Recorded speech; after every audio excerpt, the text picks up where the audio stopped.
नमस्कार जय जगन्नाथ समस्त काम चैनल उत्कल फाइनान्स गुरु रे आपण मानक बहुत बहुत स्वागत जनाऊँगी। तेरे प्रीवियस वीडियो आपण मैंने देखी कि होम लोन विषय में तो आज फाइनान्स आउ गोटे मोस्ट इंपोर्टाट जो मैंने इन्वेस्टमेंट करने को चाहते तो से आज भिडटी तो आज हूँ गोल्ड इन्वेस्टमेंट। तो समस्ते जानते कि अरे सी गोल्ड इन्वेस्टमेंट करे से मार्केट रे एतिक टंकार गोल्ड रे टंका लगे तो आर रिजन कौन आर काम कौन आईटा केमी हुए तो से विषय आज फुल डिटेल्स आम जानवा। तेज ता पूर्व आम चैनल कि नुआ कर वीडियो देखते तेज चैनल को सब्सक्राइब करने को जमार भूलें। जदि भिडियो आपको भल लगे भिडियो लाइक करने को जमार भूलें। तो फास्ट आम देखा कि मार्केट रे गोल्ड इन्वेस्टमेंटा कौन आम बहुत सारा जिनस बहुत टंका इन्वेस्टमेंट करूँ म्यूचुअल फंड हो स्टॉक मार्केट आम टंका लगे था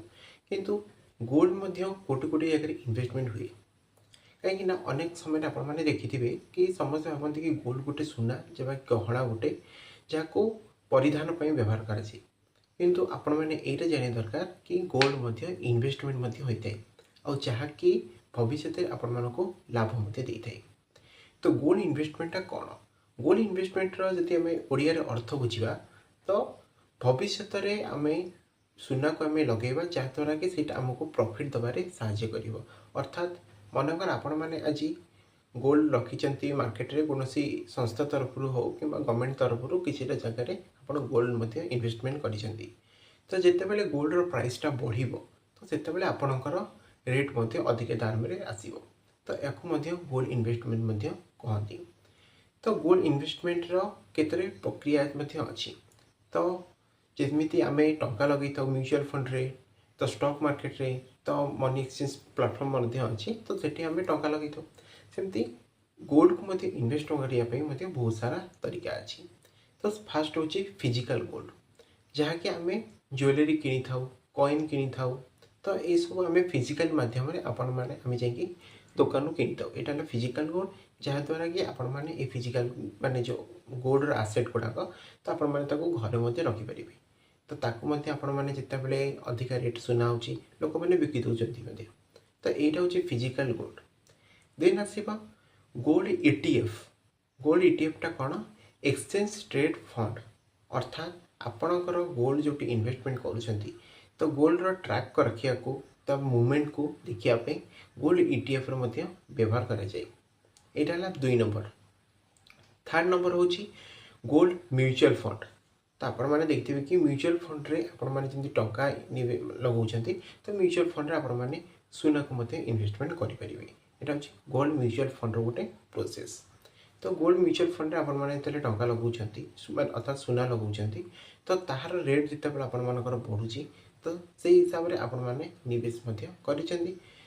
यहाँ गोल्ड म्यूचुअल फंड आपण मैंने गोल्ड लगे पारे। 4th हूँ डिजिटल गोल्ड मतलब ऑनलाइन रे आपण मैंने जदि आपण मानक पाखरे एते टंका नहीं सुना एते टंका गहना एते नहीं तो आपण मैंने चाहते आम गहना किनापी तो आउ गहना आम निवेश करने तो तापाई डिजिटल गोल्ड प्लाटफर्म अच्छी जहाँद्वारा आपण किसी अमाउंटर टंका देकी आपण मैंने गोल्ड इन्वेस्ट करें।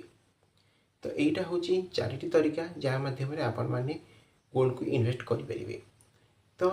ये आउ गोटे जिनस ध्यान दबा निहाती दरकार समस्त भावती कि आम इन्वेस्टमेंट कलु मैंने आमर प्रॉफिट आसो यहाँ बिल्कुल भी नुह जमीती कि गोल्ड इन्वेस्टमेंट रे आपणकर जितेबाला गोल्ड इन्वेस्ट कर आपणकर मार्केट रेट हिसाब से जब मार्केट रेट सुना रेट अधिका है तो आपको अधिक प्रॉफिट आसो जदि कमिला तो कमिज रेटा यहाँ सिंपल कथा। तो ये सब विषय आप निहाती ध्यान देवा दरकार आउ ये सब को भाविक आप मैंने इन्वेस्टमेंट रे पाद देवा दरकार कहीं बहुत जन अच्छा इन्वेस्ट करती देखे अरे लॉस हो हारासमेंट हो तो सेमती नुह यहाँ डिपेंड करे मार्केट वैल्यू पर जदि मार्केट वैल्यू के गोल्ड रेट सुना रेट तो सब माने ना जे अधिक बढ़ी तो बेले बेले कमी जाए और बेले बेले बढ़ी जाए तो ये सब विषय में ध्यान देवा निहाती दरकार। ये सब पर आउ गोटे जिनस मुख्य जिनिस आम केते सुना आम निवेश करूँ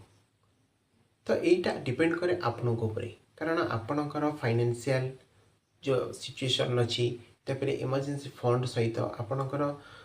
करेन्ट रे सैलरी जितकी आसुची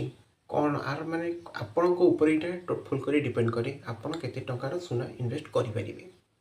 तो ये सब विषय आज पूरा डिटेल्स आपको कहीदेली कि गोल्ड इन्वेस्ट माध्यम आपण मैंने कौटी इन्वेस्ट करेंगे। तेरे आज भिडियो आपको केमी लगे निहती भाव में कमेंट कर जनइबे। भल लगे लाइक करने को जमार भूलें। देखा आ गए नुआ भिडियो रोचे। नमस्कार।